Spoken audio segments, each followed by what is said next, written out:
അപരാഹ്നത്തിന്റെ അനന്ത പഥങ്ങളിൽ ആകാശ നീലിമയിൽ അവൻ നടന്നകന്നു. ഭീമനും യുധിഷ്ഠിരനും ബീഡി വലിച്ചു.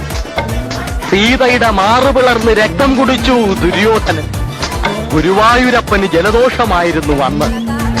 അമ്പലത്തിന്റെ അകാൽ വിളക്കുകൾ തെളിയുന്ന സന്ധ്യയിൽ അവൾ അവനോട് ചോദിച്ചു, ഇനിയും നീ ഇതുവഴി വരില്ലേ ആലകളെയും തിരിച്ചു? എങ്ങനുണ്ട്?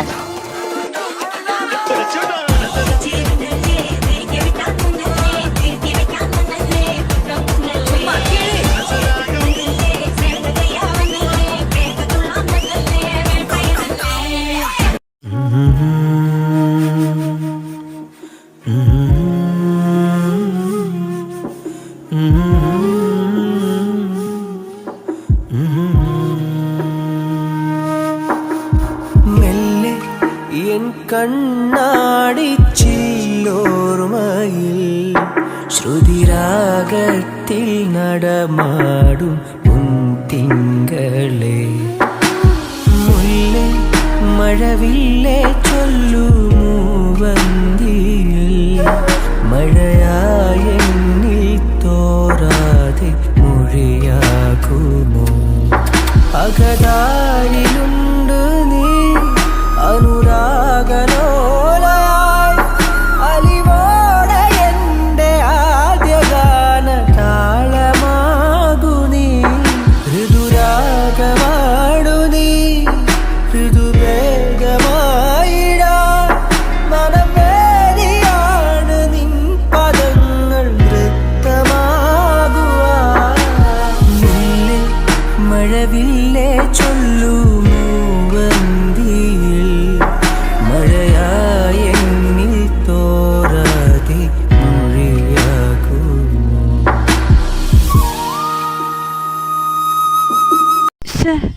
ഇതെവിടെ പോയി? ഇങ്ങോട്ട് വരുന്നുണ്ടിട്ടല്ലേ ഞാൻ പിറകെ കയറി വന്നത്.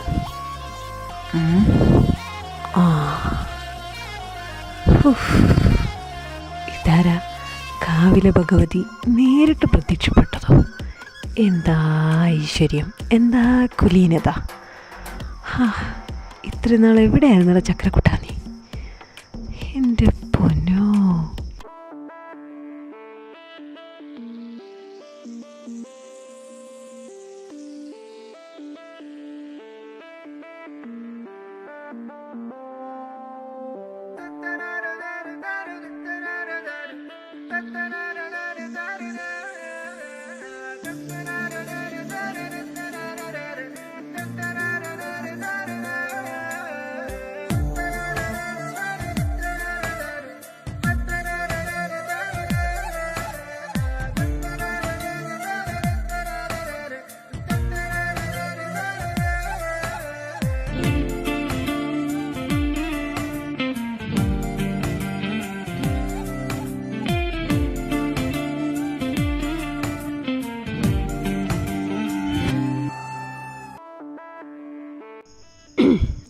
Excuse me, അഗ്നിയല്ലേ?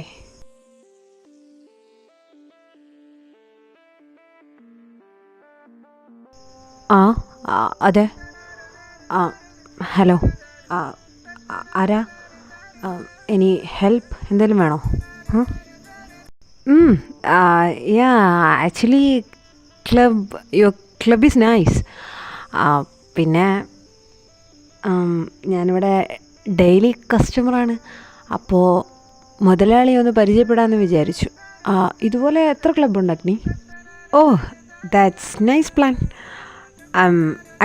അഗ്നി ദർശൻ. ഇതുപോലെ ഒരു 4-5 എണ്ണം ഉണ്ട്. ആക്ച്വലി ഞാനല്ല ലീഗലി ഇപ്പോഴത്തെ ഓണർ, പക്ഷേ ഇതൊക്കെ എൻ്റെതായിരുന്നു. സിറ്റുവേഷൻസ്, സാഹചര്യങ്ങൾ ഇതൊക്കെ കൊണ്ട് ഇതിനിപ്പോൾ ചെറിയൊരു പാർട്ട്ണർഷിപ്പ് മാത്രമേ എൻ്റെതുള്ളൂ. തന്നെ ഞാൻ കുറച്ച് മുന്നേ സ്റ്റേജിൽ പെർഫോം ചെയ്യുന്ന കണ്ടായിരുന്നല്ലോ. ഡാൻസറാണോ? അപ്പം ഞാൻ വിചാരിച്ചതുപോലെ റിച്ചാണ്. നോ, ഡാൻസറൊന്നുമല്ല. പക്ഷെ പണ്ട് പഠിച്ചിട്ടൊക്കെ ഉണ്ട് കുറച്ച്. ഇപ്പോൾ ചെറുതായിട്ടൊന്ന് ധനുവിന് കമ്പനി കൊടുക്കാൻ കയറിയതാ. She's my friend. ഇവിടെ പെർഫോം ചെയ്തില്ലേ പുള്ളിക്കാരി.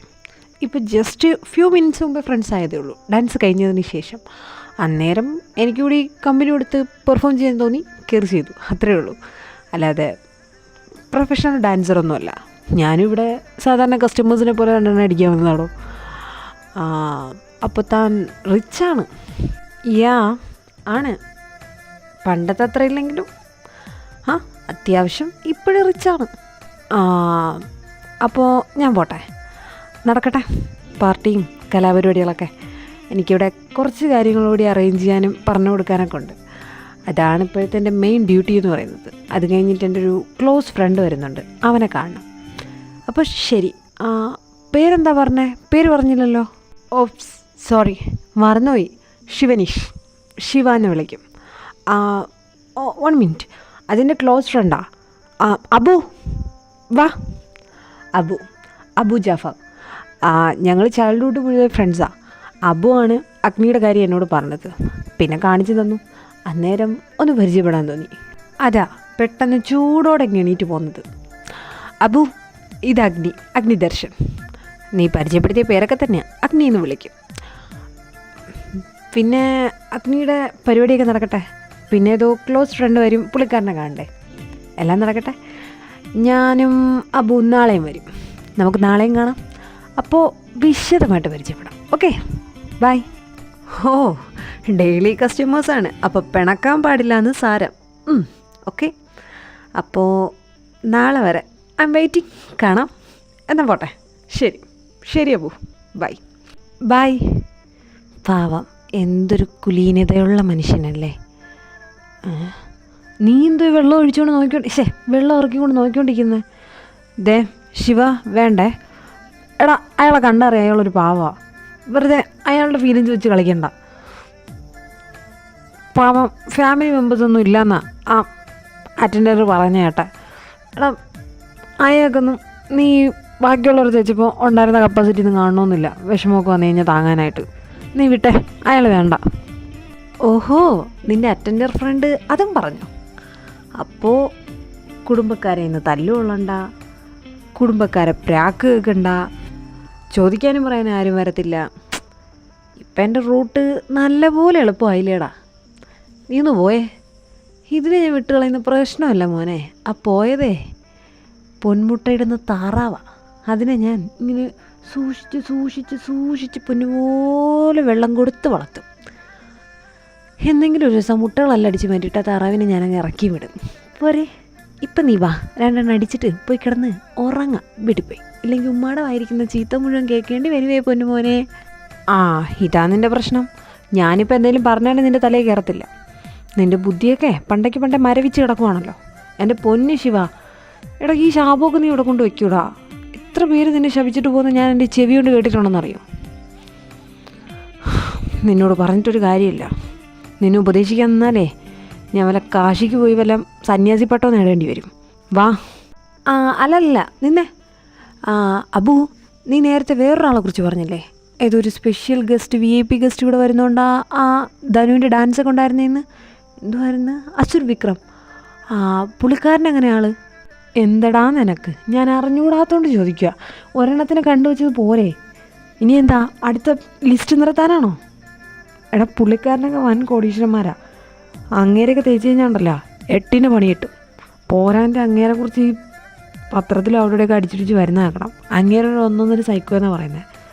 ഒരു ചേട്ടനങ്ങണ്ടേ ഉള്ളൂ, ആ ചേട്ടന് വരെ അങ്ങേരെ പേടിയാ, നിന്നും ഉള്ളും. നീതി പോയേ, വാ. എടാ, വഴിയെ പോകുന്ന അടി എന്തിനാടാ ഇരന്ന് വാങ്ങുന്നത്? മിണ്ടാതെ വരാൻ നോക്ക്. അവൻ്റെ ഒരു അസുർ വിക്രം. ഇനി ആ കോടീശ്വരൻ്റെ തല്ലും കൂടെ കിട്ടി ജയിലിൽ കിടക്കാണ്ട കുറവും കൂടെ ഉള്ളൂ. ബാക്കിയെല്ലാം തികഞ്ഞ് നിൽക്കുകയാണല്ലോ ആശാൻ. ഡാ അബു, നീ പറഞ്ഞോ ഒന്നെങ്കിലും ഞാൻ കേട്ടിട്ടില്ല എന്നുള്ളത് നിൻ്റെ വിഷമമുണ്ടല്ലോ, അതങ്ങ് മാറ്റി വെച്ചോ. ഇത് ഞാൻ കേട്ടു. ഇനി ഞാനായിട്ട് നീ പറയുന്നത് കേട്ടില്ല എന്നുള്ള നിൻ്റെ ദുഃഖം അതെനിക്ക് കേൾക്കാൻ വയ്യ. ദാ അസുർ വിക്രമിനെ ചുരുട്ടിക്കുട്ടിതോ ആ വേസ്റ്റ് ബെഡിൽ എറിഞ്ഞിട്ടുണ്ട്. നമുക്കപ്പോൾ ഈ അഗ്നി ദർശൻ തന്നെ മതി. അതാകുമ്പോൾ അങ്ങ് പടുറ്റം ബംഗ്ലാവിൽ താമസിക്കുന്ന കോടീശ്വരനൊന്നുമല്ലല്ലോ, മീഡിയം സൈസല്ലേ. ആരെ അറിയിക്കത്തില്ല, സഹിച്ചോളും ആ വേദനയൊക്കെ. ഓ ഇവന്, എന്നാലും നീ അയാളെ വിടാനായിട്ടൊരു ഉദ്ദേശമില്ലല്ലേ തെണ്ടി. വാ. Yeah, maybe. Varun, listen. First of all, it's not my meeting time. ഇവിടെ ഞാൻ പബിൻ്റെ കുറച്ച് ഇഷ്യൂസൊക്കെ ആയിട്ട് അതിനെക്കുറിച്ച് സംസാരിക്കാനും പരിഹരിക്കാനൊക്കെ വന്നതാണ്. പിന്നെ ഇതിൻ്റെ നടത്തിപ്പ് ശരിയാണോ നോക്കാനൊക്കെ. ഇവിടെ വെച്ചൊരു മീറ്റിംഗ് ഞാൻ പറഞ്ഞിട്ടുമില്ല. ഇതിപ്പോൾ നിങ്ങളായിട്ട് കയറി വന്ന മീറ്റിംഗ് വേണമെന്ന് പറഞ്ഞിരിക്കുന്നതാണ്. ആക്ച്വലി നിങ്ങളുടെ പ്രോജക്റ്റിന് എനിക്ക് മുമ്പേ തന്നെ ഞാൻ പറഞ്ഞ കാര്യമാണ്, എനിക്ക് ഒട്ടും ഇൻട്രസ്റ്റ് ഇല്ല. ഇതിപ്പോൾ നിങ്ങൾ ഏതാണ്ട് ഭീഷണിപ്പെടുത്തി വെച്ചടിച്ചേൽപ്പിക്കുന്ന ഒരു ഏതാണ്ട് അങ്ങനെയൊക്കെയാ തോന്നുന്നത്. അത് തെറ്റല്ലേ വരും? നീ തന്നെ പറ. മോശമല്ലേ? എനിക്ക് താല്പര്യമില്ലെന്ന് പറഞ്ഞ പിന്നെ അത് താല്പര്യമില്ലെന്ന് തന്നെയാണല്ലോ. ഇതെല്ലാം നിർബന്ധിച്ച് അടിച്ചേൽപ്പിക്കുന്ന പോലെ എന്തോ അത് മോശമാണ്. എൻ്റെ പ്രൈവറ്റ് ടൈംസ് പോലും നിങ്ങൾ നശിപ്പിക്കുന്ന പോലെയാ ഇപ്പൊ കാണിക്കുന്നത്. മിസ്റ്റർ അസുർ വിക്രം, നിങ്ങളാണ് അസുർ വിക്രം എന്ന് ആർക്കും അറിയത്തില്ല. നിങ്ങളെ സത്യം പറഞ്ഞാൽ കണ്ടിട്ടുള്ള രണ്ടുപേരെന്ന് പറയുന്നത് ഞാനും എൻ്റെ ബ്രദറായ അരുണും മാത്രമാണ്. ആദ്യം നിങ്ങൾ ഞങ്ങളുടെ പ്രോജക്റ്റ് വേണമെന്നാണ് പറഞ്ഞത്. പിന്നെ പിറ്റേ ദിവസമാണ് നിങ്ങളത് വേണ്ടാന്ന് പറഞ്ഞത്. അതിൻ്റെ റീസൺ എന്താണെന്ന് ഞങ്ങൾ ചോദിച്ചില്ല. ഇപ്പം നിങ്ങൾ പറയുന്നു നിങ്ങൾക്ക് അന്നേ അത് ഒട്ടും ഇഷ്ടപ്പെട്ടില്ല. പക്ഷേ ഫസ്റ്റ് ഡേ ഞങ്ങളത് പ്രസൻറ്റ് ചെയ്തപ്പോൾ നിങ്ങൾ ഇങ്ങനെയല്ല പറഞ്ഞത്. ഇറ്റ് വാസ് നൈസ് എന്ന് പറഞ്ഞ് നമുക്കിത് നോക്കാം എന്ന് പറഞ്ഞിട്ടായിരുന്നു പോയത്. നൗ നിങ്ങൾ കാലുമാറിയതുപോലെയാണ് ഞങ്ങൾക്ക് തോന്നുന്നത്. ഇത്രയും ബിസിനസ് മാനായ നിങ്ങൾ നിങ്ങളുടെ വാക്കിന് വില കാണിക്കുന്നില്ല എന്ന് പറഞ്ഞാൽ it's so shame of you. പറയാതിരിക്കാൻ വയ്യ. ഞങ്ങളുടെ ഫാദറിനും അത് തന്നെയാണ് പറയാനുള്ളത്. അപ്പോൾ അതിനെക്കുറിച്ചൊന്ന് ചോദിക്കണമെന്ന് തോന്നി. അതുകൊണ്ടാണ് പേഴ്സണലി അല്ല, ഇവിടെ ഇന്ന് വരുമെന്ന് പറഞ്ഞിട്ട് ഇവിടെ വെച്ച് എന്നെ കാണാമെന്ന് വിചാരിച്ച് ഞങ്ങൾ 3 പേരും കൂടി വന്നത്. ഓ ഐ സി, നിങ്ങൾ മാത്രം എന്നെ കണ്ടിട്ടുള്ളേ പറയും പോലെ. ഓ പറയും പോലെ ഞാനൊരു സോഷ്യൽ മീഡിയയിലും എൻ്റെ ഫേസ് കാണിച്ചിട്ടില്ലല്ലോ. അപ്പം നിങ്ങൾ പറഞ്ഞു വരുമ്പോൾ എനിക്കൊരു പാരയാണ് അപ്പനും മക്കളും. പിന്നെ അതും പോരാഞ്ഞിട്ട് ഇപ്പോൾ എന്നെ ഭീഷണിപ്പെടുത്തുകയും ചെയ്യുന്നു. പിന്നെ എന്നെ പ്രൊവോക്ക് ചെയ്യും വിധം സംസാരിക്കുകയും ചെയ്യുന്നു. നിങ്ങളിതിപ്പോൾ എന്നെ നിർബന്ധിക്കുവാണ്, നിങ്ങൾ എന്തെങ്കിലും ചെയ്യൂ എന്ന് പറഞ്ഞു. ഒരു കാര്യം ചെയ്യാം, കൊന്നാ പാവം തിന്നാ തീരൂ എന്ന് പറയുന്ന പോലെ എല്ലാവരെയും കൂടെ കൊന്നിട്ട് എനിക്ക് തിന്നാൻ പറ്റത്തില്ലല്ലോ. അതുകൊണ്ട് ആരെങ്കിലും ഒരാളെ ഞാനങ്ങ് കൊന്നിട്ട് ആ പാപം ഇവർ രണ്ടുപേരും ജീവിച്ചിരിക്കുന്നതിലങ്ങ് കഴുകിക്കളയാം. ഒരു കാര്യം ചെയ്യാം, നീ ഇത്രയും കിടന്ന് വളവള അലയ്ക്കുന്നതല്ലേ, ഇനിയിപ്പോൾ നിൻ്റെ അപ്പന് നിങ്ങൾ 2 മക്കളോ അല്ലെങ്കിൽ നീയോ മരിച്ചു കഴിഞ്ഞാൽ അലച്ചെങ്കിലും പൈസ ഉണ്ടാക്കി കൊടുക്കാൻ നീ വേണമല്ലോ. നിൻ്റെ അനിയനെ ഞാനങ്ങ് തീർത്ത് കളയാം. മിസ്റ്റർ അസുർ വിക്രം ഭീഷണിയാണോ?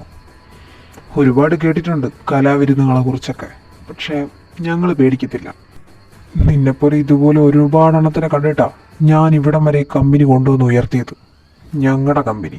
പിന്നെ എൻ്റെ മക്കൾക്ക് പരിചയക്കുറവ് കാണും, കാരണം അവർക്ക് അധികം ലോകപരിചയമൊന്നുമില്ല. അവർ തുടക്കക്കാരാ.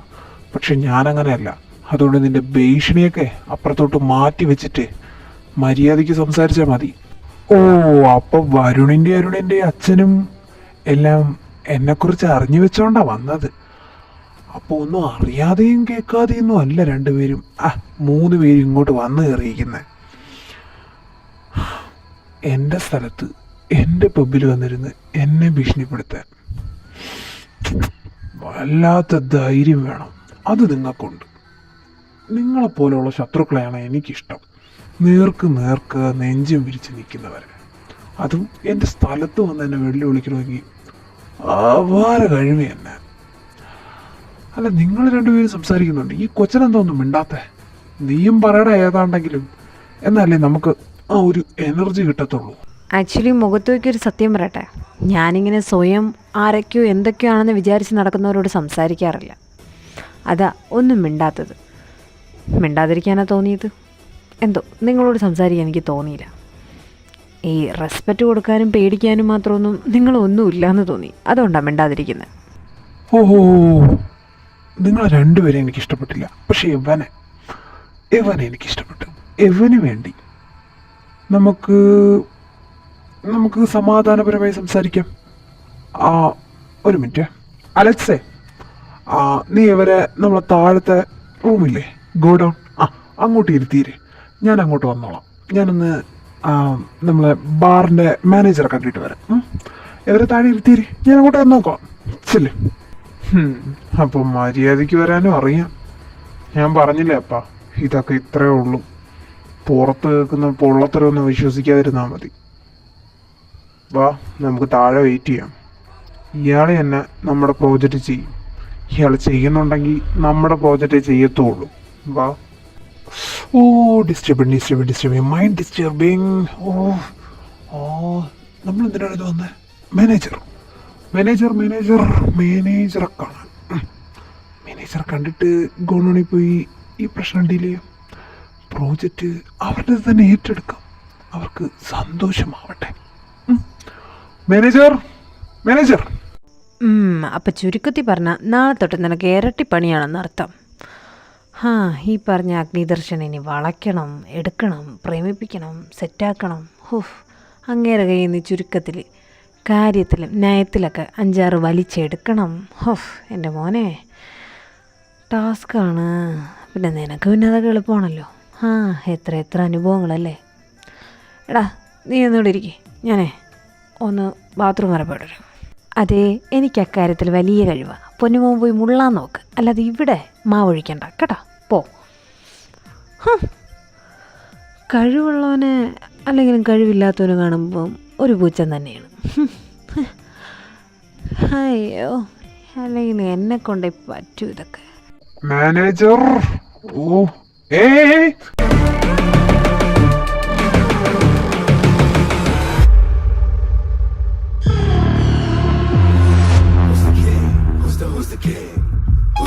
Hey buddy, get ready for the game. It's tuxedo time.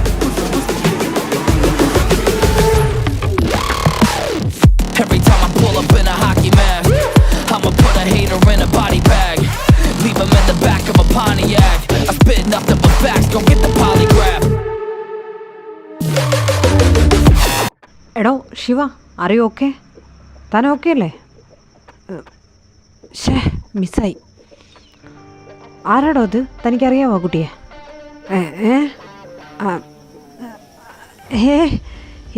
എനിക്കറിഞ്ഞൂടാ ആരാണോ എന്തോ. Anyway thank you so much. അഗ്നി, ദാറ്റ് വാസ് നൈസ് മാൻ. പൊക്ക പൊളിയായിരുന്നു കേട്ടോ. ആ മാനേജറുടെ അവനെ എനിക്ക് 2 പറയണം. അവൻ ശ്രദ്ധിക്കാത്തോണ്ടാ ഇങ്ങനത്തെ കാര്യങ്ങൾ പബ്ലിൽ നടക്കുന്നത്. യു ക്യാരി ഓൺ, ഞാൻ വരാം. Manager. Shiva, actually sorry, really sorry. ഇതിപ്പോൾ അൺഎക്സ്പെക്റ്റഡായിട്ട് നടന്നൊരു ഇൻസിഡൻറ്റാണ്. അത് തനിക്കാരാന്നറിയത്തില്ലെങ്കിൽ ഞങ്ങളതിനെക്കുറിച്ച് അന്വേഷിക്കാം കേട്ടോ. അഗ്നി, വേണ്ട, ഇറ്റ്സ് ഓക്കെ. ഐ തിങ്ക് ആൾ മാറി ഇതെന്നാണ് തോന്നുന്നത്. I am fine. അഗ്നി, ക്യാരി ഓൺ. ചെല്ലേ. ഓ മോനെ, നീ നാളെ തൊട്ടേ പിറകെ നടന്ന് സെറ്റാക്കത്തുള്ളൂ എന്ന് പറഞ്ഞിട്ട് ദേ ഇന്ന് ഇങ്ങോട്ടൊന്ന് സംസാരിച്ചേക്കുന്നു. എന്താടാ എൻ്റെ പൊന്നു ശിവ, നിനക്ക് വല്ലാത്ത കഴിവ് തന്നെ. പുള്ളിക്കാരനെ നിന്നെ ആവാഹിച്ച് അടുത്തോട്ട് വരത്തിയില്ലേ? എന്താ പറഞ്ഞേ? തേങ്ങാ കൊലയുന്നു. ഉമ്മാണ് എൻ്റെ മുത്തശ്ശി സത്യമായിട്ട് നിന്റെ തലേ ഞാൻ അടിച്ച് പൊട്ടിക്കുന്നു. നോക്കി അബു, എടാ അയാൾ വന്നതല്ല. അയാൾ വന്നില്ലായിരുന്നെങ്കിലേ ഞാനിപ്പോൾ ഇവിടെ ചത്ത് കിടന്നേനെ. പെണ്ണുങ്ങളുടെ കയ്യിൽ കുത്തും കൊണ്ടിട്ട്. എടാ റിയ വന്നിരുന്നു, അവളെന്നെ കുത്താനാ വന്നത്, നിനക്കറിയോ? അഗ്നി വന്നോണ്ടാണ് ഞാൻ രക്ഷപ്പെട്ടത്. നീ വന്നേ, നമുക്കിവിടെ നിൽക്കണ്ട, പെട്ടെന്ന് പോവാം. എനിക്ക് ടെൻഷനാവുക. അവളുടെ അടുത്ത് പരിപാടിയും കഴിഞ്ഞും ഒരു ദാക്ഷണില്ലാതെ ഞാൻ ബ്രേക്കപ്പ് പറഞ്ഞ് ഇറങ്ങിയതാ. എന്നാലും അവൾ ഇവിടം വരെ ഇങ്ങനെ വരുമെന്ന് ഞാൻ എക്സ്പെക്റ്റ് ചെയ്തില്ല. എൻ്റെ മോനെ, ഇന്നത്തേക്ക് മതി, നീ വാ, നമുക്ക് പോവാം. പിന്നെ നീ എന്താ വിചാരിച്ചേ? കണ്ടവരുടെ ഇമോഷൻ വെച്ച് കളിക്കുമ്പോഴത്തേക്കും അവരെല്ലാം അങ്ങ് ചിരിച്ചും കൊണ്ട് കുറച്ച് നാൾ കരഞ്ഞിട്ട് അങ്ങ് മറക്കുന്നു. ദേ ശിവ, നീ പരിപാടി നിർത്തുന്നതാണ് നന്നാക്ക് നല്ലത്. ഇല്ലെങ്കിൽ ആരുടെയും കൊണ്ട് തീരാനായിരിക്കും നിൻ്റെ യോഗം. ഞാൻ പറഞ്ഞില്ല എന്ന് വേണ്ട. എല്ലാ കാലവും ആർക്കും രക്ഷപ്പെട്ട് നടക്കാനൊന്നും പറ്റത്തില്ല. ഇതിപ്പോൾ തലനാരി ഇഴയ്ക്കുക. നീ പറഞ്ഞ പോലെ അവനുണ്ടായിരുന്നോണ്ട് രക്ഷപ്പെട്ടത്. ഇല്ലായിരുന്നെങ്കിൽ നീ അറിയുമായിരുന്നോ? നീ അങ്ങോട്ട് തിരിഞ്ഞല്ലേ നിന്നേ? കാണിക്കല്ലേണ്ട, കാണിച്ചിട്ട് ഇപ്പോൾ അവൻ്റെ ടെൻഷനും വെപ്രാളം കണ്ടില്ലേ? വീട്ടിൽ പോകാമെന്ന് പറഞ്ഞുകൊണ്ട്. എൻ്റെ പൊന്നു മോനെ, ചെയ്യേണ്ടവർ ഏത് കോത്താട്ടത്ത് പോയി ഒളിച്ചിരുന്നാലും ചെയ്യും. അതാദ്യം നീ മനസ്സിലാക്ക്. വാ മോനെ മോനെ മോനെ, ഇതീ പിടിച്ച് കയറി നീ ഇനി എന്നെ ഉപദേശിക്കാൻ നിൽക്കണ്ട കേട്ടാ. അവളെ ഓരോന്ന് ചിന്തിച്ചു കൂട്ടി അന്നേരത്തെ ഫ്രസ്ട്രേഷനിൽ കയറി വന്നതായിരിക്കും. അത് കാര്യമാക്കണ്ട, നീ വാ നമുക്ക് വീട്ടിൽ പോവാം. ഉമ്മായ ഇനി വെറുതെ പണക്കണ്ട. ഇവൻ നന്നാവത്തില്ല. ആരുടെയും കയ്യിൽ നിന്ന് നല്ല ഒരെണ്ണം കിട്ടുമ്പോഴേ ഇവൻ പഠിക്കുന്നു. എൻ്റെ പടച്ചോനെ, ഇവൻ ആവശ്യമില്ലാത്ത പ്രശ്നങ്ങളൊന്നും പോയി ചാടരുതേ. അല്ല, നീ എന്താ പബ്ബിലോട്ട് പറഞ്ഞിട്ട് ഇവിടെ കാണാമെന്ന് പറഞ്ഞേ? അല്ല, അതല്ലായിരുന്നു എനിക്ക് എളുപ്പം, നിനക്കും അതെളുപ്പം. ഇതിപ്പോൾ അവിടെ നിന്ന് ഞാൻ നേരെ ഇങ്ങോട്ട് വന്നു, നീയും കറങ്ങി തിരിഞ്ഞ് ഇങ്ങോട്ട് വന്നു. ഭയങ്കര പാടല്ലേ? എനിക്ക് രണ്ടെണ്ണം അടിക്കുകയും ചെയ്യായിരുന്നു. അവിടെ എന്തോ ഇഷ്യൂ ഒക്കെ ആയിട്ട് ആകെ മൊണ്ടിയാ. അതുകൊണ്ടാണ് ഞാൻ എന്നോട് പറഞ്ഞ് ഇങ്ങോട്ട് വരാൻ. പിന്നെ പൊന്നുമോ ഇന്ന് അടിക്കണ്ട. അല്ല, അടിക്കാനുള്ള റീസൺ എന്താ? സ്വാമിയായിട്ട് വല്ല അടിയായോ? അല്ല, സാധാരണ അങ്ങനെയൊക്കെയാണല്ലോ. പുള്ളിക്കാരനായിട്ട് എന്തെങ്കിലും അടിയാകുമ്പോഴാണല്ലോ പൊന്നുമോൻ രണ്ടെണ്ണം അടിക്കാൻ ഇറങ്ങിത്തിരിക്കുന്നത്. അതോ വലുതായിട്ടൊന്നും മിണ്ടിയില്ലേ? അതുപോട്ടെ, നിൻ്റെ മുതലാളി എങ്ങനെ? അസുർ വിക്രം മയമൊക്കെ ഉണ്ടോ അതോ കടുവത്തരമാണോ? ഓ ദേഗ്നി, നീ കളിക്കല്ലേ. ഒരു പുരോഗമനവും ഇല്ല, പഴയതുപോലെ തന്നെ. പിന്നെ അങ്ങേരെ പോലെ എനിക്കും കുറച്ച് മനസാക്ഷി കുറവായതുകൊണ്ട് പിടിച്ച് നിന്ന് പോകുന്നു. അല്ലാതെ എന്ത് പറയാൻ. നീ മനസാക്ഷിയുടെ കാര്യം പറഞ്ഞപ്പോഴാണ്, പൊതുവേ ഈ പറഞ്ഞ മനസാക്ഷി അയാൾക്ക് കുറച്ച് കുറവാന്ന് നാട്ടിലൊക്കെ ഒരു സംസാരം ഉണ്ടേ. അതുകൊണ്ട് പിന്നെ കുഴപ്പമില്ല. കൂടെ നിൽക്കുന്ന ആളും അതിൻ്റെ അടുത്തൊക്കെ എത്തണം, എന്നല്ലേ ജീവിക്കാൻ പറ്റത്തുള്ളൂ. അല്ല, അങ്ങനെ ഉള്ളവരെയാണ് പുള്ളിക്കാരന് താല്പര്യമെന്ന് പറഞ്ഞു കേട്ടിട്ടുണ്ട്. ഒരുപാട് മാഗസീനിലൊക്കെ വാങ്ങിച്ചിട്ടുണ്ട്. അല്ല, ഈ മുതലിനെ എന്നാടാ നേരിട്ടൊന്ന് കാണാൻ പറ്റുന്നത്? ആർക്കും പറ്റിയിട്ടില്ല. നീ മാത്രമാണ് അതിൻ്റെ ഭാഗ്യവാൻ. ഒന്ന് പോയാക്നി, നീ നിനക്കറിയത്തില്ല. നാട് പണിയും പുച്ഛവും ഇതൊക്കെയാ. പിന്നെ ഭയങ്കര ഭാഗ്യമൊന്നുമില്ല, അത്ര വിനയൊന്നുമില്ല കാണാനായിട്ട്. ഒരു പുളിച്ച മൂഞ്ചിയും ഒരു പുളിച്ച കണ്ണും പിന്നെ ഒരു പുളിച്ച നോട്ടവും എപ്പോൾ നോക്കിയാലും. നീ ഒന്ന് പോയേ, എന്നെ വെറുപ്പിക്കാതെ. അല്ല, നീ എന്താ കാണണമെന്ന് പറഞ്ഞേ? ഇന്ന് ഞാൻ കണ്ടായിരുന്നു നിൻ്റെ അസുർ വിക്രം സാറിനെ. പബ്ബിലുണ്ടായിരുന്നു. അവിടെ നിന്ന് അത് പറഞ്ഞപ്പോഴാണ്. എന്താ പ്രശ്നമൊന്നും ഞാൻ നിൻ്റെ അടുത്ത് പറഞ്ഞില്ലല്ലോ. ഇന്ന് നമ്മുടെ മറ്റേ ഡാൻസ് ഉണ്ടായിരുന്നല്ലോ, VIP ഗസ്റ്റ് ഉള്ളതുകൊണ്ട്. ആ ഡാൻസിൻ്റെ കൂടെ ഒരു പയ്യൻ കയറി പെർഫോം ചെയ്തടാ. നല്ല രസമായിരുന്നു. അവൻ ഇങ്ങോട്ട് വന്ന് എന്നോട് സംസാരിച്ച് മിണ്ടായൊക്കെ ചെയ്തു. കുറച്ച് കഴിഞ്ഞപ്പോൾ ഒരു പെങ്കൊച്ച് അവനെ പിറകിൽ നിന്ന് കുത്താൻ പോവാ. സംഭവം ഞാനവിടെ ഉണ്ടായിരുന്നു. അതുകൊണ്ടാണ് ആ പെങ്കൊച്ചിനെ പിടിച്ചു നിർത്തി അവനെങ്ങനെയും രക്ഷിച്ച ആ ചെറുക്കനെ. ആ പെണ്ണെന്നിട്ട് ഇറങ്ങി ഓടി. എങ്ങോട്ടാ പോയെന്ന് പോലും കണ്ടില്ല. നമ്മുടെ സെക്യൂരിറ്റി ഗാർഡ്സൊക്കെ പുറകെ ഓടുന്നുണ്ടായിരുന്നു. കിട്ടിയൊന്നുമില്ല. ആ സമയത്തിന് നിൻ്റെ അസുർ സാർ അവിടെ ഉണ്ടായിരുന്നു. പിന്നെ എന്നോട് ഗ്രേറ്റ് ഷോട്ട്, ഗ്രേറ്റ് വർക്ക് എന്നൊക്കെ പറഞ്ഞിട്ടിറങ്ങി മാനേജർ തപ്പി നടക്കുന്നുണ്ടായിരുന്നു. മാനേജർ കാരണം ആ പെണ്ണ് കുത്താൻ വന്നതെന്ന് പറഞ്ഞുകൊണ്ട് ആ പാവം മാനേജറിൻ്റെ ചെവിയിലെ ഫിലമെൻ്റ് അടിച്ചു പോകുന്ന ചീത്ത പോയി വിളിച്ചാണ്. അത് വിട്, ഞാൻ ചുമ്മാ കാണണമെന്ന് പറഞ്ഞതാ. കുറേ ആയില്ലേ നമ്മൾ കണ്ടിട്ട്, അതുകൊണ്ട്. അല്ല, നിനക്ക് സുഖമല്ലേ? അല്ല, നീ സ്വാമിയുടെ കാര്യമൊന്നും പറഞ്ഞില്ല ഞാൻ ചോദിച്ചിട്ട്. എന്താ അടിച്ച് പിരിഞ്ഞ രണ്ടും? നീ കറങ്ങിത്തിരിഞ്ഞ് എന്നിട്ട് എനിക്കിപ്പോൾ ഇഷ്ടമില്ലാത്ത കാര്യങ്ങളിലോട്ട് വന്ന് നിൽക്കുന്നേ. നിന്നെ ഞാൻ എന്തോ ചെയ്യണോടാ? അടിച്ച് പിരിഞ്ഞൊന്നുമില്ല, ഭയങ്കര ദേഷ്യടാ. ഒരു റിലേഷൻഷിപ്പിലാകുമ്പോൾ ആ റിലേഷൻഷിപ്പിലായിരിക്കുന്ന ഓപ്പോസിറ്റിക്കുന്ന ആളോട് ക്ഷമിക്കാനും സ്നേഹം കാണിക്കാനൊക്കെ ഇച്ചിരി മനസ്സ് വേണം. അതില്ലെങ്കിൽ എങ്ങനെ ഒരു റിലേഷൻഷിപ്പ് മുമ്പോട്ട് പോകുന്നത്? ഇത് തൊട്ടതിനും പിടിച്ചതിനും ദേഷ്യമാണ്. പിന്നെ ദേഷ്യപ്പെടുമ്പോഴാണെങ്കിലോ എനിക്കാണെങ്കിൽ പേടിയാവും. കളിക്കുമ്പോൾ മൊത്തം കളിയാടാ, കളിച്ചുകൊണ്ടിരിക്കും, സംസാരിക്കും, തമാശ പറയും, എല്ലാം ഉണ്ട്. പക്ഷെ ദേഷ്യം വന്നു കഴിഞ്ഞാൽ തനി കടുവ. എനിക്ക് വയ്യ. അങ്ങനെ ഇന്നും ചെറിയ എന്തോ കാര്യത്തിന് വഴക്കിട്ടതാ. പിന്നെ ഞാൻ വലിയ മൈൻഡ് കൊടുക്കാൻ പോയില്ല. അപ്പം ഇന്ന് വീട്ടിൽ ചെല്ലുമ്പോൾ അരവിന്ദ് സ്വാമിനാഥൻ്റെ സ്നേഹപ്രകടനങ്ങൾ അനുഭവിക്കാൻ യോഗമുണ്ടെന്നർത്ഥം നിനക്ക്. അതിനും വേണം ഭാഗ്യം. എന്തായാലും കൊള്ളാം. നീ അത് വിട്. ഇപ്പം സ്വാമിയുടെ കാര്യം പറഞ്ഞാൽ അതിൻ്റെ നേരം കാണത്തുള്ളൂ. എൻ്റെ ഉള്ള മൂട് കൂടിപ്പോവും. അല്ല, നീ ഈ ഇതിന് പ്രോപ്പർട്ടീസിൻ്റെ കാര്യത്തിന് വല്ല തീരുമാനം ഉണ്ടാക്കിയോ? സംസാരിക്കേണ്ടവരോടൊക്കെ സംസാരിച്ചോ? ഇപ്പോൾ കിട്ടുന്നത് നിനക്കൊന്നിനും തികയുന്നില്ല എന്നല്ലേ നീ പറയുന്നത്? പിന്നെ പോരാണ്ട് ഈ ഇഷ്യൂസൊക്കെ കിടക്കുമ്പോൾ നിൻ്റെ തീരുമാനം എന്താ? എന്ത് തീരുമാനം? എല്ലാം വരുന്നത് പോലെ നടക്കട്ടെ. ആ പിന്നെ ഞാനല്ലേ, എന്തേലും വഴി കാണാതിരിക്കത്തില്ല. നീ കണ്ടോ? ആ വഴി കണ്ടല്ലേ പറ്റത്തുള്ളൂ, ഇല്ലെങ്കിൽ നമ്മൾ കണ്ടുപിടിക്കണം. അതാണല്ലോ മനുഷ്യകർമ്മം എന്ന് പറയുന്നത്, മനുഷ്യധർമ്മം എന്ന് പറയുന്നത്. ആ എന്തേലും വഴി വരും. അത് വിട്, നീ ഫുഡ് കഴി, എന്നിട്ട് പെട്ടെന്ന് ചെല്ലാൻ നോക്ക് സ്വാമിനാഥൻ്റെ അടുത്തോട്ട്. പിണക്കം മാറ്റാൻ വെയിറ്റ് ചെയ്തിരിക്കും. ഓ എൻ്റെ പൊന്നഗ്നി, നീ കറങ്ങിത്തിരിഞ്ഞ് ആ സ്വാമിനാഥനിൽ വരാതെ. അവിടെ വെയിറ്റ് ചെയ്യുന്നു ഇരിക്കത്തില്ല. ഇന്ന് മിക്കവാറും ലേറ്റായിട്ടായിരിക്കും വരുന്നത്. നീ വെറുതെ സ്വാമി സ്വാമി എന്ന് പറഞ്ഞ് എൻ്റെ മൂഡ് കളയാണ്ട് ഫുഡ് കഴിക്കാം. വാ. ആഹാ വേണ്ടെങ്കിൽ വേണ്ട, നിനക്ക് വേണ്ടി പിന്നെ എനിക്കെന്താ, വാ കഴിക്കാം. അരുൺ, ഞാൻ നിങ്ങളുടെ നല്ലതിന് വേണ്ടിയിട്ടാണ് പറയുന്നത്. ഇപ്പം ഇങ്ങനെ ഒരു സീൻ ക്രിയേറ്റ് ചെയ്യേണ്ട ആവശ്യം എന്താ? സാറ് വന്നിട്ട് ഇനി എങ്ങനെയാണ് ബിഹേവ് ചെയ്യാൻ പോകുന്നതെന്ന് പോലും അറിയത്തില്ല.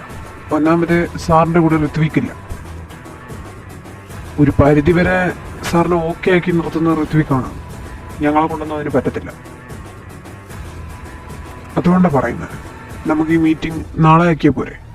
സാർ ഇവിടെ ഇരിക്കാൻ പറഞ്ഞെങ്കിലും കുഴപ്പമില്ല, നിങ്ങൾ പൊക്കോളൂ, ഞാൻ പറഞ്ഞോളാം. നിങ്ങളെന്തെങ്കിലും ഇമ്പോർട്ടൻറ്റ് കോളോ ആവശ്യം വന്നിട്ട് പോയതാണോ? നിങ്ങളുടെ നല്ലതിന് വേണ്ടിയാണ് പറയുന്നത്. വേണ്ട, ഞങ്ങളുടെ നല്ലതിന് വേണ്ടി തൽക്കാലം അസുർ വിക്രമിൻ്റെ മാനേജർ കഷ്ടപ്പെടണ്ട. ഞങ്ങൾ പുള്ളിക്കാരനോട് നേരിട്ട് സംസാരിച്ചോളാം. പുള്ളിക്കാരൻ എന്തായാലും ഇങ്ങോട്ട് വരാമെന്നല്ലേ പറഞ്ഞേക്കുന്നത്. ആ വരട്ടെ, ഞങ്ങൾ വെയിറ്റ് ചെയ്തോളാം. പിന്നെ വരാൻ പോകുന്നത് എന്തായാലും വഴി തങ്ങത്തില്ലല്ലോ. വരട്ടെ. നിങ്ങളോടൊന്നും എത്ര പറഞ്ഞിട്ടും കാര്യമില്ല. നിങ്ങളൊന്നും നന്നാവാനും പോകുന്നില്ല. തരാൻ പോകുന്നത് കൈയുടഞ്ഞ് അങ്ങ് വാങ്ങിച്ചോ. അല്ലാതെ ഞാനെന്ത് പറയാനാ? ഇതൊരു വാണിംഗ് ആയിരുന്നു, നിങ്ങളെ രക്ഷപ്പെടുത്താനുള്ള വെറും ഒരു വാണിംഗ്. അത് സ്വീകരിക്കാൻ തയ്യാറല്ലെങ്കിൽ പിന്നെ ഞാനെന്ത് പറയാനാ? നിങ്ങളുടെ വിധി ഇങ്ങനെ തീരാനായിരിക്കും. Okay, always welcome. Oh thank you mister Viyan. ഉപദേശത്തിന് നന്ദി. പിന്നെ ഞങ്ങൾ മൂന്നുപേരും ഇങ്ങോട്ട് വന്നിട്ടുണ്ടെങ്കിൽ ഞങ്ങളുടെ ആരോഗ്യം, ഞങ്ങളുടെ എല്ലാ കാര്യങ്ങളും നോക്കാൻ ഞങ്ങൾക്ക് തന്നെ അറിയാം. അതിന് വെറും ഒരു മാനേജറായ വിയാൻ്റെ ആവശ്യമില്ല. I hope you understand. ചുമ്മാതിരിയരുണേ, ഇവരൊക്കെ വെറും ഷോ ഓഫേ ഉള്ളൂ, അല്ലാതെ അധികം പ്രതികരണശേഷിയുള്ള കൂട്ടത്തിലുള്ള ആൾക്കാരൊന്നുമല്ല. ഇതുപോലെ ഡയലോഗ് അടിക്കാൻ മാത്രമേ ഇവർക്കൊക്കെ അറിയാവൂ. അതിനിപ്പോൾ ഏത് മണ്ടനെ കൊണ്ടും പറ്റുമല്ലോ. നീ കേട്ടിട്ടില്ലേ, കുരയ്ക്കും പട്ടി കടിക്കത്തില്ല എന്ന്? എക്സാക്റ്റ് അതാ ഇവിടുത്തെ കാര്യവും. ഇതൊക്കെ കുരയ്ക്കത്തേ ഉള്ളൂ, സൈഡിൽ ഇരുന്ന് കടിക്കത്തൊന്നുമില്ല. അത് ശരിയാ നീ പറഞ്ഞത്. നിന്റെ തന്ത ആ അടുത്ത് നിൽക്കുന്ന അവനുണ്ടല്ലോ, അവൻ്റെ ഗുണം കുരയ്ക്കത്തേ ഉള്ളൂ, കടിക്കത്തില്ല. അതിൻ്റെ കാരണം എന്താണെന്നറിയോ? കടിക്കാനുള്ള കഴിവില്ല. പക്ഷെ എല്ലാവരും അങ്ങനെയാണെന്ന് നീ തെറ്റിദ്ധരിക്കില്ലേ പൊന്നു മോനെ വരുണേ. കടിക്കാൻ കഴിവുള്ളവരും ഉണ്ട് ഇവിടെ.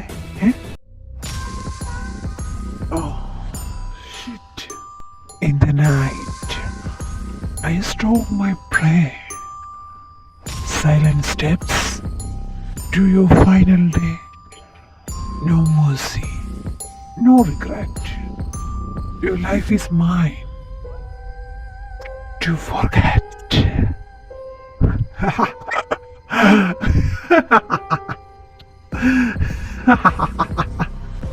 Your life is mine to forget.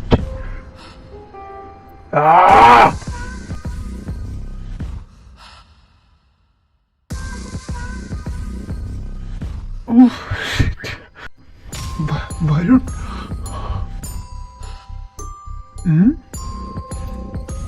I heard. You run. You hide. I have warned. No escape. Your final fate. I am your healer.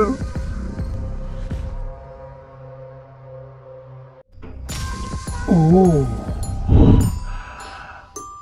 I'm your darkness, your final fate, pain and death, your endless state, no escape,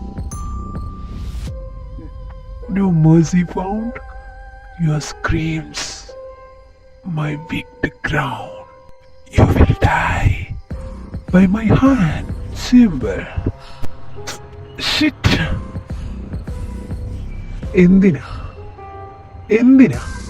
എന്തിനാ രാമപ്രസാദെ ഇത്രയും പ്രശ്നങ്ങൾ ഉണ്ടാക്കിയത്?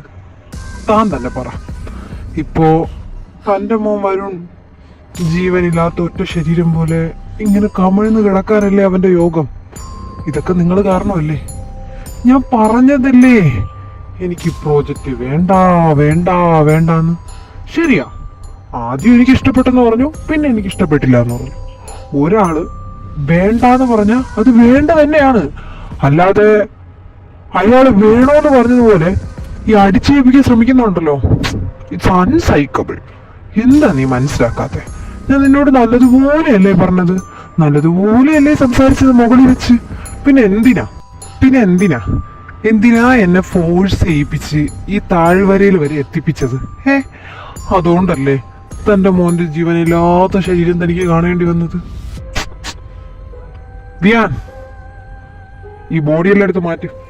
പിന്നെ തന്നെ ഞാൻ കൊല്ലാത്ത എന്താണെന്നറിയോ? പറഞ്ഞുതരാം. തന്റെ മോനെ ഞാൻ കൊന്ന എന്തിനാണെന്നറിയോ? ഇവിടെ വന്ന് ഇത്രയും ഷോ ഓഫ് ഇറക്കിയത് കൊണ്ടല്ല. മുകളിൽ നിന്ന് തന്റെ ഈ ചത്ത് കിടക്കുന്ന ഈ ഒരു മകൻ മാത്രം എന്നോട് സംസാരിച്ചില്ല.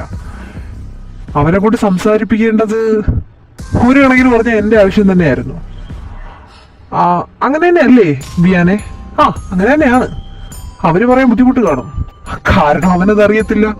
ഇത് ഞാൻ അറിഞ്ഞത് എന്ന് ചോദിച്ചു കഴിഞ്ഞാൽ കഴിഞ്ഞ ദിവസത്തെ പത്രത്തിലാണ് ഞാൻ വായിച്ചത്. 15 വയസ്സ് പോലും പ്രായമില്ലാത്തൊരു പെൺകുട്ടീനെ, അതും 10 കഴിഞ്ഞ് നിന്ന കുട്ടിയെങ്ങനായിരുന്നു. ആ കുട്ടീനെ നിങ്ങളുടെ ഈ ചത്ത് കിടക്കുന്ന മോനുണ്ടല്ലോ, ഫ്രീ സ്റ്റഡീസ് എഡ്യൂക്കേഷൻസ് സെറ്റാക്കി കൊടുക്കാമെന്നും പറഞ്ഞുകൊണ്ട് ആ കുട്ടിയുടെ അമ്മയുടെ കയ്യിൽ നിന്ന് പൈസ വാങ്ങിച്ചിട്ട് ആ കുട്ടിയെ ബോർഡിങ്ങിലാക്കാനെന്നും പറഞ്ഞുകൊണ്ട് അവിടെ വിളിച്ചുകൊണ്ട് പോയി. അല്ലേലും ഈ ടിപ്പിക്കൽ അമ്മമാരൊക്കെ എങ്ങനെയാ? കാരണം അടച്ച് എല്ലാവരും വിശ്വസിക്കും. എന്നിട്ട് നിങ്ങളുടെ ഈ ചത്ത് കിടക്കുന്ന മോൻ ചെയ്ത് എന്താണെന്നറിയോ? ആ പെൺകൊച്ചിനെ 3 ദിവസമാ നിങ്ങളുടെ ഫാം ഹൗസിലിട്ട് ബലമായിട്ട് റേപ്പ് ചെയ്തത്. അന്ന് നിങ്ങളുടെ മോനെ പിടിക്കുകയും ചെയ്തതാ പോലീസ്. നിങ്ങള് മോനെ നൈസായിട്ട് വെളിയിലിറക്കി കൊണ്ടുവന്നല്ലോ, പണത്തിന്റെ സ്വാധീനത്തിന്റെ ബലത്തില്. എന്നിട്ടോ അവൻ മേളിൽ നിന്ന് വലിയ തന്തക്കോണോധികാരം വിളമ്പിയത്. പുന്നാര നായിന്റെ മോൻ. ഞാൻ അത്രയ്ക്ക് എല്ലിന്റെ ഇടയിൽ കയറിയിട്ട് കുടുങ്ങി കിടക്കുന്നവനൊന്നുമല്ല. ഞാൻ ഒരു കഴപ്പ് തീരാൻ വേണ്ടി തന്നെയാ താഴെ പോയി ഇരിക്കാൻ പറഞ്ഞതും അവനെ കൊണ്ട് സംസാരിപ്പിച്ചതും. അതെ, ഇവൻ ചാവേണ്ടവനാ. ഇവന്റെ ചാവ് തന്നെയാ തന്തയ്ക്കും ഈ നിൽക്കുന്ന ഏട്ടൻ അരുണിനുമുള്ള ശിക്ഷ. ഇതും മടക്കി കുത്തി വോലും മടക്കി കൊണ്ട് പൊക്കോണം. അല്ലാതെ എന്റെ കോണാത്തിൽ കയറി തൂറാൻ വന്നാലേ തൂറാൻ പിന്നെ രണ്ടിനും കുണ്ടി കാണത്തില്ല. അത് മറക്കണ്ട. നായിന്റെ മക്കളെ ഊമ്പാൻ വന്നേക്കുന്നു. ബിയാനെ, ശവം എടുത്ത് കളഞ്ഞിട്ട് തന്തേനെ മോനെ സേഫായിട്ട് വീട്ടിൽ കൊണ്ടാക്ക്. നാക്ക് പൊങ്ങത്തില്ല രണ്ടിന്റെയും നമുക്കെതിരെ. അവന്റെയൊക്കെ അമ്മയുടെ 16-ന് അവനൊക്കെ പ്രോജക്റ്റ് ഊമ്പാൻ വന്നേക്കുന്നു. Yes sir. എന്താ അരുൺ ഇതൊക്കെ? ഞാൻ പറഞ്ഞതല്ലേ നിങ്ങളോട് ഇവിടെ നിങ്ങോട്ടെങ്കിലും പൊക്കോളാൻ. എന്തിനോടും ഏതിനോടും കളിക്കുമ്പോൾ ഒന്നുകൂടെ ആലോചിച്ചിട്ട് കളിക്കുന്നതല്ലേ നല്ലത്. ഈ എടുത്തുചാട്ടം അപ്പനും മക്കളും നിർത്തുന്നത് നല്ലത് തന്നെ ആയിരിക്കും. ഇനിയെങ്കിലും കൂടെയുള്ള കൂടപ്പിറപ്പ് നഷ്ടപ്പെടുമ്പോഴേ കൂടപ്പിറപ്പിന്റെ വില മനസ്സിലാകത്തുള്ളൂ. ഇനി മനസ്സിലാക്കിക്കോളും. പിന്നെ ഈ ചത്ത് കിടക്കുന്നോ കാണിച്ചത് സാറ് പറഞ്ഞതുപോലെ നെഗളിപ്പും കോമപ്രാന്തും തന്നെയാ. അതുകൊണ്ട് ഇവൻ ചാവാനുള്ളതാ. ഇനിയെങ്കിലും മനസ്സിലാക്കാൻ നോക്ക്. പ്രോജക്റ്റ് മാങ്ങാ തേങ്ങാന്നും പറഞ്ഞോണ്ടേ അപ്പനെയും വിളിച്ച് ഇങ്ങോട്ടൊന്നും വരാണ്ട് അവനവന്റെ കമ്പനിയും അവനവന്റെ കാര്യങ്ങളും നല്ലതുപോലെ സത്യസന്ധമായിട്ട് നോക്കി ജീവിക്കാൻ നോക്ക്. പോ. പിന്നെ പേടിക്കണ്ട, മോന്റെ ബോഡി വീട്ടിലെത്തിച്ചോളാം. അവൻ തെറ്റ് ചെയ്തുകൊണ്ടാ ചാവേണ്ടി വന്നത്. എന്നെ വെച്ച് ഇവന്റെ ബോഡി വീട്ടിൽ തരാതിരിക്കാൻ മാത്രം ദുഷ്ടന്മാരൊന്നുമല്ല ഇവിടെ ഉള്ളവര്. അതുകൊണ്ട് അങ്ങ് എത്തിച്ചോളാം. ധൈര്യമായിട്ട് പൊക്കോ. അലക്സേ, എവരെ കൊണ്ടാക്ക്. പിന്നെ സാറ് പോയെന്നോടി നോക്ക്. ഈ ബോഡി അവരെ വീട്ടിൽ തന്നെ എത്തിച്ചു കൊടുക്കാം രാവിലെ. എന്നിട്ട് ഇവിടേക്ക് ഒന്ന് ക്ലീൻ ചെയ്തേക്ക് കേട്ടോ. മൊണാലിസ ഇട്ടോലും എവിടെ ഇടും? നീ ഇതെന്തുകൂടെ പുറത്തോട്ട് മാനത്ത് നോക്കിക്കൊണ്ടിരിക്കുന്നേ? നീ ഉറങ്ങിയില്ല ഇത്രയും നേരമായിട്ട്? ഇല്ല, ഉറങ്ങിയില്ല. നീ ഇത്ര നേരം ആ കക്കൂസിനകത്ത് എന്ത് ചെയ്യുമായിരുന്നു? 2 മണിക്കൂറായല്ലോ അതിനോട്ടവർ കയറിയിട്ട്. ഈ തേച്ചൊരച്ച് കുളിയെല്ലാം കണ്ടവരെ തേക്കാൻ വേണ്ടിയിട്ടല്ലേ, അല്ലാതെ നല്ലതിന് വേണ്ടിയിട്ടൊന്നുമല്ലല്ലോ. നീ എങ്ങനെയാടാ ഈ പാട്ടും പാടി ഇത്ര കൂളായിട്ട് നിൽക്കുന്നേ? ഇന്ന് നടന്ന ഇൻസിഡൻറ്റ് വല്ലതും നിനക്ക് ഓർമ്മയുണ്ടോ? അതങ്ങനെ ലൈഫിൽ ഒരു കാര്യവും സീരിയസ് ആയിട്ട് എടുക്കാത്തവൻ്റെ അടുത്ത് സീരിയസ് ആയിട്ട് വല്ലതും പറഞ്ഞാൽ അവന് അത് മനസ്സിലാക്കാനുള്ള ബുദ്ധിയെങ്കിലും വേണ്ടേ? അതും പടച്ചവൻ കൊടുത്തിട്ടില്ലല്ലോ. എൻ്റെ പൊന്നു ശിവ, കളിയല്ല. ഇന്ന് എന്നെ അറിയാം, അവൾ നിന്നെ കുത്താനാ വന്നേ. ആ അഗ്നി അവിടെ ഉണ്ടായിരുന്നില്ലെങ്കിൽ എന്തൊക്കെ നടന്നേനേടാ, എനിക്കൊന്നും ചിന്തിക്കാൻ പോലും പറ്റുന്നില്ല. ജസ്റ്റ് മിസ്സാ. എൻ്റെ ശിവ, നീ ഇത് എന്തിനുള്ള പുറപ്പാടാ? ഇതോടെ നിർത്തിക്കൂടെ? ഇപ്പോൾ ഇതോ അഗ്നിയുടെ പുറകെ കിടക്കുന്നു. എടാ എവിടെ നിന്നെങ്കിലും നിനക്ക് ഏറ്റവും പണി കിട്ടുമ്പോഴേ നീ പഠിക്കത്തുള്ളൂ ശിവ. ഞാൻ പറഞ്ഞില്ല എന്ന് വേണ്ട. എടാ ഓരോരുത്തരുടെ ഇമോഷൻ വെച്ച് കളിക്കല്ലേ എടാ, അതൊക്കെ വലിയ. എടാ ഇത് ഉമ്മ പറഞ്ഞ എന്താ? എടാ ഇതൊക്കെ നിൻ്റെ മുത്തശ്ശി ഇഷ്ടപ്പെടുന്നുണ്ടെന്ന് നിനക്ക് തോന്നുന്നുണ്ടോ? എടാ നിന്നെ എന്തുമാത്രം നല്ല രീതിയിലാണ് മുത്തശ്ശൻ വളർത്തിയത്. നീ എന്നിട്ടിപ്പോൾ കാണിക്കുന്നതൊക്കെ അവർ നിന്നെ വളർത്തിയതും പഠിപ്പിച്ച സംസ്കാരത്തിനൊക്കെ എതിരായിട്ടല്ലേ? എന്തുവാ ശിവ ഇങ്ങനെയൊക്കെ? എടാ ഞാൻ എല്ലാത്തിനും നിൻ്റെ കൂടെ കൂട്ടി നിന്നിട്ടുണ്ട്. ദേ ശിവ, ഇതോടെ നിർത്തിക്കോടാ, മതി. നീ എന്തൊക്കെയാടാ ഈ പറയുന്നേ? ആ പീറപ്പെണ്ണെന്നെ കുത്താമെന്നൊന്നും പറഞ്ഞുകൊണ്ട് ഞാൻ എന്ത് നിർത്താൻ? എൻ്റെ പൊന്നു മോനെ, കഴിഞ്ഞ മാസത്തെ ഈ വീട്ടിലെ വാടക അവൾ തന്ന പൈസയ്ക്കാണ് കൊടുത്തത്. നീ എന്നെക്കൊണ്ട് പറയിപ്പിക്കരുത്. എടാ നമ്മൾ ജോലിക്ക് പോകുന്നുണ്ട്, അതൊന്നും കൊണ്ട് ഒന്നും ആവത്തില്ല. മുത്തശ്ശൻ മരിച്ചപ്പോൾ എന്നെ ഒരുപാട് നല്ല കാര്യങ്ങൾ പഠിപ്പിച്ചിട്ട് തന്നെ വളർത്തിയത്. പോയപ്പോൾ അതൊക്കെ പാലിച്ച് ജീവിക്കണമെന്ന് പറഞ്ഞിട്ട് എന്നെ പോയത്. എടാ ഞാൻ അത്രയും നല്ലവനായിട്ട് ജീവിച്ചിട്ട് എനിക്ക് എന്ത് കിട്ടി നീ പറ? മുത്തശ്ശനായിട്ട് ഉണ്ടാക്കി വെച്ച കടങ്ങൾ ഒരുപാടുണ്ട്. അതൊക്കെ ഞാൻ ഇനി ഏത് കാലത്ത് തീർക്കാനാ? ഇപ്പോൾ ഏതായാലും ഓൾമോസ്റ്റ് എല്ലാം തീർന്നിരിക്കുക. പിന്നെ ആർക്കും ഒരുപാടൊന്നും നല്ലവനായിട്ട് ഈ സമൂഹത്തിൽ ജീവിക്കാൻ പറ്റത്തില്ല. എന്തോ ഞാനിങ്ങനെ ആയിപ്പോയി. പിന്നെ അഗ്നിയുടെ കാര്യം അത് നീ വിട്ടേര്. അത് ഞാൻ എന്തായാലും പ്ലാൻ ചെയ്ത കാര്യമാണ്, ഉറപ്പിച്ച കാര്യമാണ്, ഫിക്സ് ചെയ്ത കാര്യമാണ്. അവനെയും കൊണ്ടേ ഞാൻ പോവും. എടാ അബു, നീയോ ഞാനോ പറയാതെ ഉമ്മ അറിയാൻ പോകുന്നില്ല. പിന്നെ മരിച്ചുപോയ മുത്തശ്ശൻ എങ്ങനെ അറിയാനാ? അതും അറിയാൻ പോകുന്നില്ല. പിന്നെ മരിച്ചു പോയൊരു സങ്കടപ്പെടുവോ വിഷമിക്കുവോ ഇതൊക്കെ നോക്കി നിന്നാൽ ജീവിച്ചിരിക്കുന്നത് നമുക്ക് ജീവിക്കാൻ പറ്റത്തില്ലല്ലോ. നീ തന്നെ പറ. പിന്നെ അഗ്നിയുടെ കാര്യം, എടാ ഒരുപാടുള്ളവരുടെ കയ്യിൽ നിന്ന് കുറച്ചൊക്കെ ഇങ്ങനെയൊക്കെ വാങ്ങുന്നതിന് കുഴപ്പമില്ല. പിന്നെ നീ ഇമോഷൻസ് വെച്ച് കളിക്കുന്ന കാര്യം പറഞ്ഞത്, എടാ എല്ലാവരുടെയും ഇമോഷൻസ് കള്ളവാടാ. ആരും സത്യസന്ധമായിട്ടുള്ള ഇമോഷൻസ് ആരുടെ അടുത്തും ചില സമയങ്ങളിൽ കാണിക്കുന്നില്ല. മിക്ക ആൾക്കാരുടെയും മുമ്പ് അഭിനയിക്കുകയോ ചെയ്യുന്നത് 3/4 മണിക്കൂറും. ആ അഭിനയവും നാടകമൊക്കെ കണ്ട് വിശ്വസിക്കാൻ കുറേ മണ്ടന്മാരും മണ്ടത്തികളും. എടാ സത്യം പറഞ്ഞാൽ ഈ ലോകത്ത് ഏറ്റവും സത്യസന്ധമായിട്ടുള്ള സ്നേഹം നമ്മുടെ മാതാപിതാക്കളുടെയും പിന്നെ നമ്മുടെ മുത്തശ്ശന്മാരുടെയും മുത്തശ്ശിമാരുടെയും നമ്മളെന്നും പറഞ്ഞിരിക്കുന്ന കുറച്ച് പേരുടെയാണ്. അത് നമ്മുടെ ഫാമിലി മെമ്പേഴ്സിൻ്റെ. ബാക്കി എല്ലാവരും എവിടെ കൂടെയെങ്കിലും എന്തെങ്കിലും പണി എങ്ങനെ തരാം, എങ്ങനെ ഉപേക്ഷിച്ചിട്ട് പോകാമെന്ന് ചിന്തിക്കുന്ന ആൾക്കാരാണ്. അതുകൊണ്ട് അതിനൊന്നും വലിയ ഇമ്പോർട്ടൻസ് കൊടുക്കേണ്ട ആവശ്യമില്ല. ഞാനീ സ്നേഹിച്ചവരും ഞാനീ സ്നേഹിക്കാൻ പോകുന്നവരും ഒക്കെ നല്ലവരാണെന്ന് നിനക്ക് തോന്നുന്നുണ്ടോ? ഈ പറയുന്ന അഗ്നി തന്നെ നിനക്ക് ഒറ്റ വിഷയത്തിൽ അങ്ങേര് 2-3 നല്ല കാര്യം ചെയ്യുന്നുണ്ടപ്പോൾ നല്ലവനായിട്ട് തോന്നി. ഉള്ളിൻ്റെ ഉള്ളിൽ അവൻ വേറെ ക്യാരക്ടറാണെങ്കിലോ, അവൻ അഭിനയിക്കുന്നതാണെങ്കിലോ? എടാ ആരും ഈ ലോകത്ത് നല്ലവരായിട്ട് ജനിക്കുന്നുമില്ല, നല്ലവരുമല്ല. എല്ലാവരുടെ ഉള്ളിലും എവിടെയെങ്കിലുമൊക്കെ ഓരോരോ സൈക്കോളും ദുഷ്ടന്മാരും ഒക്കെ കാണും. അതുകൊണ്ട് ആരെ അത്ര പെർഫെക്റ്റ് ആക്കിയെന്ന് നീ വെക്കണ്ട. പിന്നെ അഗ്നിയുടെ കാര്യം നീ വിട്ടേക്ക്, അത് ഞാൻ ഫിക്സ് ചെയ്ത കാര്യമാണ്. പൊന്നുമോൻ അധികം മാനത്ത് നോക്കി എന്നെക്കുറിച്ച് ആലോചിച്ച് ടെൻഷൻ അടിക്കാതെയും നക്ഷത്രം എണ്ണാതെയും വന്ന് കിടന്ന് ഉറങ്ങാൻ നോക്ക്. അതാ നിനക്കും എനിക്കും ഇപ്പോഴത്തെ ഒരു സിറ്റുവേഷനിൽ നല്ലത്. വാ വാ വാ വാ വന്ന് കിടക്ക്. ആടാ ഞാൻ എന്ത് പറഞ്ഞാലും നീ ഇതുപോലെ ഏതാണ്ടെങ്കിലുമൊക്കെ പറഞ്ഞ് എൻ്റെ വാടപ്പിക്കുമെന്ന് എനിക്ക് നന്നായിട്ടറിയാം. അതുകൊണ്ട് തന്നെയാ ഒന്നും പറയാതെ മാനത്ത് നോക്കിക്കൊണ്ടിരുന്നത്. അന്നേരം നീ തന്നെയാണല്ലോ എന്നോട് വന്ന് ചോദിച്ച് എന്നെ കൊണ്ട് പറയിപ്പിച്ചത്.